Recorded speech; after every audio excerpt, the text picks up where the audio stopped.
guest's face has appeared on everything from toothbrushes to bed sheets as the wand-wielding wizard in the massive Harry Potter movie franchise.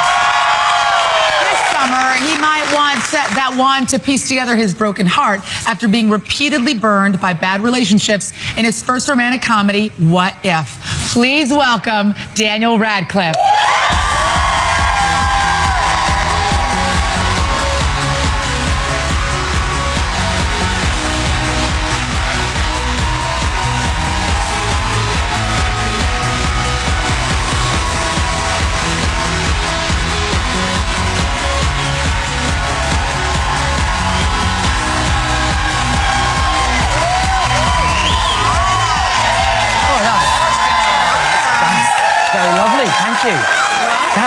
Thank you very much. Thanks for having me back. We're thrilled to have you back. Thank you. That was a wonderful. Thank you, Gray. That's very kind. And last time you were here, Sharon wasn't, so you finally I finally get to meet you. I know. What the hell? Last time Kelly was here. I know, which was lovely, so I got to meet Kelly, but I felt slightly snubbed. Yeah. No, I was heartbroken that I wasn't here. Well, thank you very much. It's lovely to meet you. Kissing. Oh, that's nice. Now, Daniel, last month we were both at Comic-Con, yes. And this was your first time going, actually, which is amazing to me, even though you did 8 Harry Potter films, you guys never went to Comic-Con. I would have thought, right? Wow. So, you were promoting your next movie, Horns, and it must have been crazy. Were you just like mobbed by fans while you were there? Well, I wasn't, because I hatched this plan to, because a few people have, like, actors go down on the Comic-Con floor in various costumes to sort of disguise themselves. So I went as Spider-Man this year. Oh, fun. Which was great. Your face was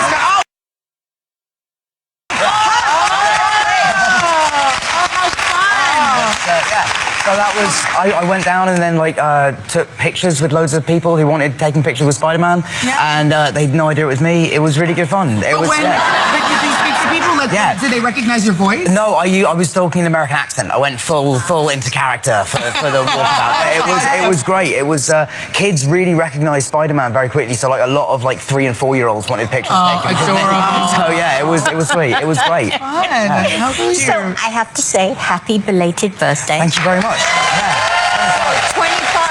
How did you celebrate? I celebrated. Well, I was in New York. I knew I'd be sort of traveling on my birthday, so I celebrated in New York. I had a big dinner and took all my friends out. And also, my girlfriend threw me a surprise party.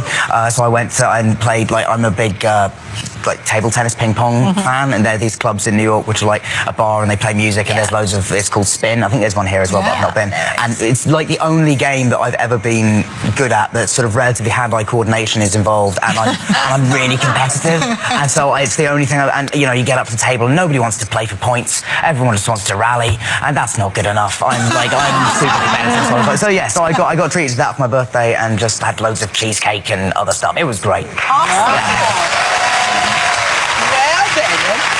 The best way I think I would like to celebrate my own birthday is to do something you've already done. Right. Take a bath with John Hamm. Tell me everything. Okay.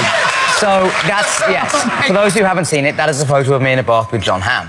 I did a show called A Young Doctor's Notebook in England, and it's over here. The second series is actually, I think, about to come out over here on Ovation, and it's very funny, very weird show set in Russia in 1914, and we play the same doctor at different points in his life. And John's the whole thing's like a flashback of John, so he's remembering himself, me, as a young man, and giving himself advice of the things he'd do differently. And so there's one scene which is actually not a very funny scene. The scene that still is from is not very funny. There's really tragic news delivered in it. But being that it's a comedy show, the writers were we've got to make it funny. There's no joke in this scene.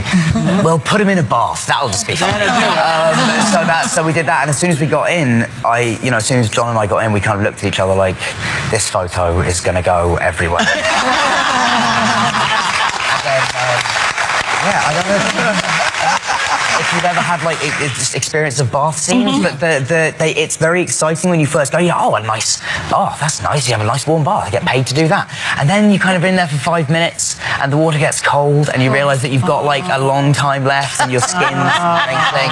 And it's very much like having blood on. Blood is another thing that I'm always like on film. But every time they put it on me for the first time, I'm like, oh, this is great. I look so cool. I look really hard. It's brilliant. And then within 2 days, I'm just like, oh, I'm sticky.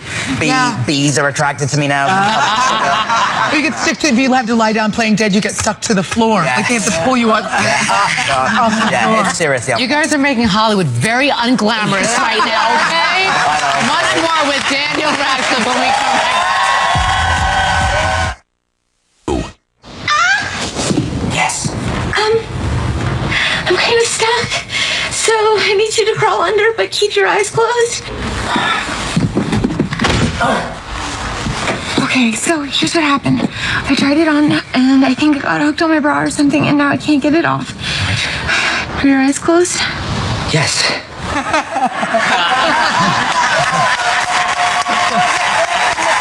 if? And we're back with Daniel Radcliffe. That looks so cute.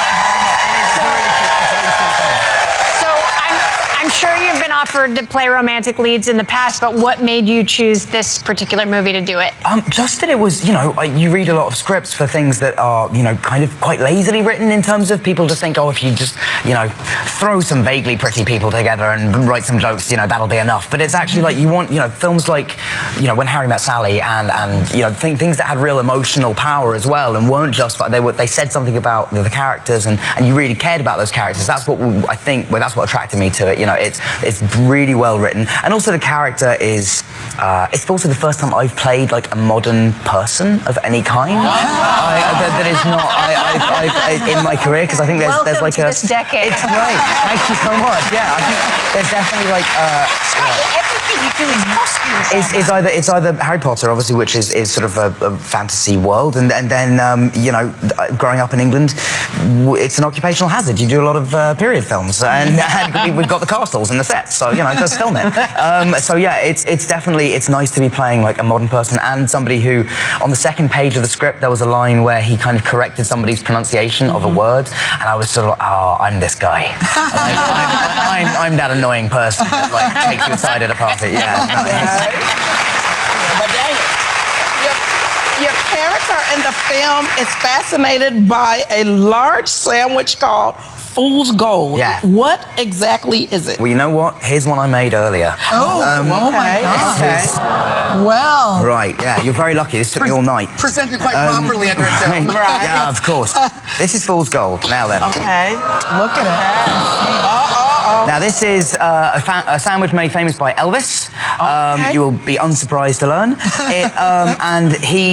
It is a loaf of Italian white bread coated in butter, hollow out the inside, fill it with ½ a pound of bacon and an entire jar of jelly, like strawberry jelly or jam, whatever you call it here, and an entire jar of peanut butter, and then you bake it. I'm in. You're in? Yeah. Right, okay. Crazy.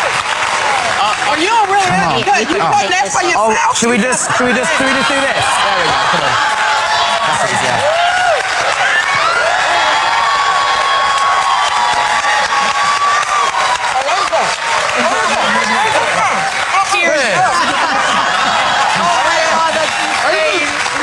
Save some for the rest of us. Did you have to eat a lot of those in the movie? I had to eat about 4 pieces, probably in total, which is not nearly enough. Zoe, who's in the film with me, my co-star, was wonderful, and she. Sorry, as I just cleaned myself up. She really didn't like it. She couldn't, really was not looking forward to eating it. And I was like, what is there not to like? Your face says it all. What is there not lovely about it? Right. All those things are delicious. So yeah, it was. If you can ever find a job where people will pay you for eating this kind of sandwich.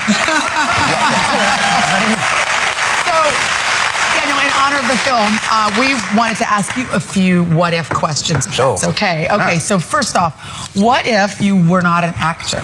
Okay. I have the nerdiest answer to this in the world. And by the way, I just realised I was trying to cut the thing with the shit thing on. That's fine. Thank you, Kat. I know. I was like, this is a terrible knife. This is a terrible plastic knife I have. What about if I wasn't, what I would actually be. I'm fascinated by history, and I would probably like to go to university and study to be an archaeologist. Because I love like the idea of like standing around in mud, digging up hand axes and fragments of bone. Sounds like heaven. Indiana Jones. Exactly. Indiana Jones. Okay. Now, what if you could pick any part in a TV show or a movie? What would it be? I mean, probably, actually, we've already talked about it once, and I love the Tobey Maguire films, and full respect to Andrew Garfield and those movies as well. They're fantastic. But I would love to have played Spider-Man. Spider-Man's a fantastic superhero like that. I think there was a point when I was about sort of 12 years old when I really thought that, it was like after the first Spider-Man film with Tobey Maguire came out, I really thought there was a chance I might just turn into him one day. Like I would wake up with powers. I kind of woke up every day very optimistic that I would be able to just swing from buildings. But, it doesn't happen. Okay, Daniel, what if you could choose any leading lady as your romantic interest? Who would you choose? Well, Mrs. O. Other than Zoe And Kazan, other than of course. myself or you. I actually think I'm gonna say somebody else that I've already worked with because I know her and she's one of the loveliest people in the world. Her name Juno Temple. She's a wonderful actress who's in Horns with me. Yeah, she's like. She is the absolute, there's Juno. She is just, you know, I'm really good friends with her and her boyfriend, and we hung out there at my birthday party. Like, she's just everything, like, you know, she's generous and funny and kind of completely fearless and not precious about anything. She's just cool, man. You want, everyone should, be like her. Right. All right, Daniel, what if you were asked to do another Harry Potter film? Would you? You know, I would never close the door on that entirely. I would never say never to anything because that's a very stupid thing to do, and I would be sitting here one day regretting saying never as I talk to you about the 13th Harry Potter film. But I do, you know, I've worked very hard to, you know, I love that series, and I always make sure that people know that I really did have an amazing time, and I'm very proud of them. But, you know, I did it for 10 years, and I'm so excited at the moment by being able to play loads of other parts that the idea of going back to something to do it for another long period of time is a little, like, I don't know if I'd be as excited to do that. I'm having a really good time at the moment, so I just want to carry that on. More modern roles for you. Daniel Radcliffe, everybody.